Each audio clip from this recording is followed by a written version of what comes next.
السلام الله عليكم هركني ودنيا تي في قطبada aad ku daawan doontaan warkanana waxa qayb ka ra'iisul wasaare horeete Soomaaliya Maxamed Xuseen Rooble oo la wareegay hoggaanka dagaal ee deegaanada Galmudug ka soconaya ee dagaalka ka dhanka Al-Shabaab iyo wafdi uu hogaaminayo oo furmaha dagaalka ku wajahan ciidamo uu hogaaminayo Korneyl Xaadoole oo ah xildhibaan ka tirsan baarlamaanka Soomaaliya oo cagta mariyay fariisimo Al-Shabaab ay ku lahaayeen gobolka Shabeellada Dhexe Mareykanka waxa uu taageeray kacdoonka dagaal ee ka soconaya gudaha dalka Soomaaliya Somaliland khilaafaadka doorashooyinka ee ka jira ayaa cirka isku shareeray waxaana meelaha qaarkood laga dareemayaa hub urursi ka dhana Muuse Biixi Cabdi qodobadaas iyo qodobo kale oo daasunayeen ku eegi doona warka dunida TV oo diyaar garooba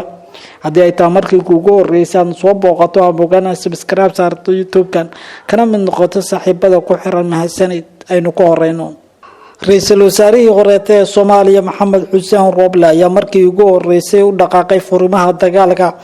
ee kooxda Al-Shabaab lagula jiro gaar ahaan kuwa deegaanada dowlad goboleedka Galmudug ra'iisul wasaare Maxamed Xuseen Rooble iyo wafdi uu hogaaminayo uu ka mid yahay madaxweynihii horeete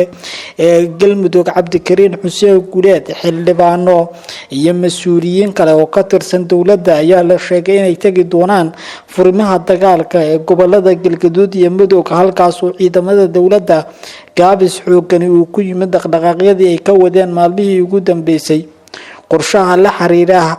la dagaalanka Al-Shabaab ee madaxda Galmudug ayaa la sheegay inuu gaabis noqday waxaana la xaqiijiyay in madaxweynaha dowladda federaalka Soomaaliya Xasan Sheekh Maxamuud iyo mas'uuliyiin kale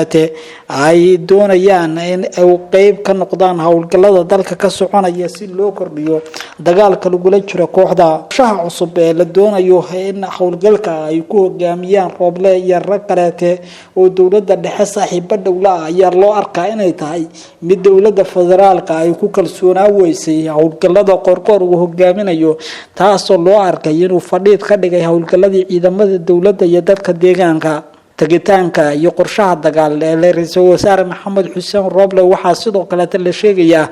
inuu doonayo inuu kula kulmo beelaha deegaanada Galmudug si uu ugu dhiirigeliyo la dagaalanka Al-Shabaab maalmo ka hor shir ka dhacay magaalada Muqdisho oo iskugu yimaadeen siyaasiyiinta beesha Habargidir oo ka mid yahay madaxweynaha Galmudug iyo ra'iisul wasaare Maxamed Xuseen Rooble ayaa lagu faaqiday muhiimadda ay leedahay in si wadajir loo bilaabo hawlgallada ka dhanka Al-Shabaab qorshahan ayaa loo arkaa inay tahay mid lagu dardargelinayo dagaalka ka soconaya kooxda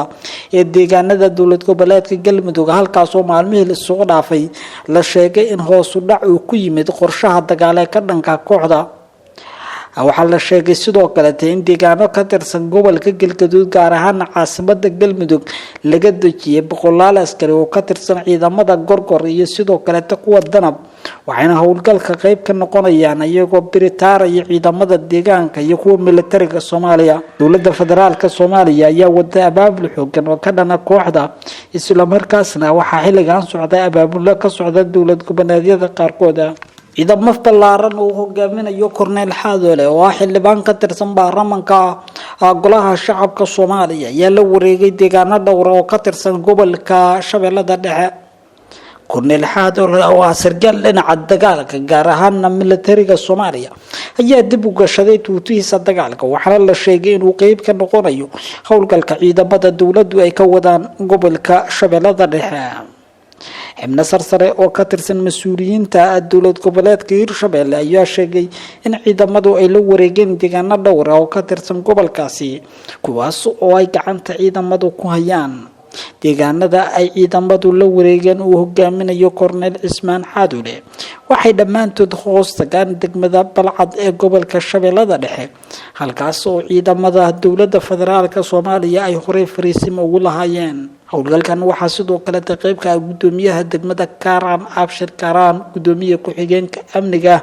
deegaanka Daarusalaam Maxamed Deeq Yadow iyo mas'uuliyiin kale waxaana hawlgalkan la sheegay inuu yahay hordhac howlgalo ka bilaabanaya gobolka Shabeellada Dhexe. deegaanada ciidamadu gacanta ku dhigeen waxaa ka mid ah Mukaydheere, Yaqley, Shanlow iyo sidoo kale Korabe iyo deegaano kale oo ka tirsan gobolka Shabeellada Dhexe. saraakiisha ciidamada militariga Soomaaliya ayaa xaqiijiyay inay kordhinayaan howlgalada ka dhanka kooxda ee ka sameynayaan gobolada dalka gaar ahaan gobolka Shabeellada Dhexe. Korneyl Xadoole oo la hadlay warbaahinta dowladda ayaa wacad ku maray inay sii wadi doonaan howlgalo ballaaran oo ka dhana kooxda, isla markaasna waxa uu sheegay in dadka ku nool deegaanada gobolka Shabeellada Dhexe muddo dhowr iyo 10 sano ay dhibaato ku hayeen kooxdu. korneelku waxa uu sheegay in ciidamada deegaanada ay la wareegayaan isla markaasna ayaga iyo shabaab uu dagaalkoodu yahay mid la sii joogteyn doono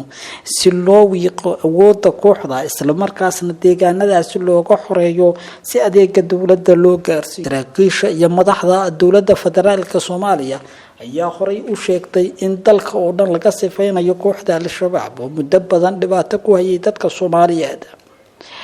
dhanka kaleetana dowladda Mareykanka ayaa waxa ay taageertay kacdoonka dhinaca beelaha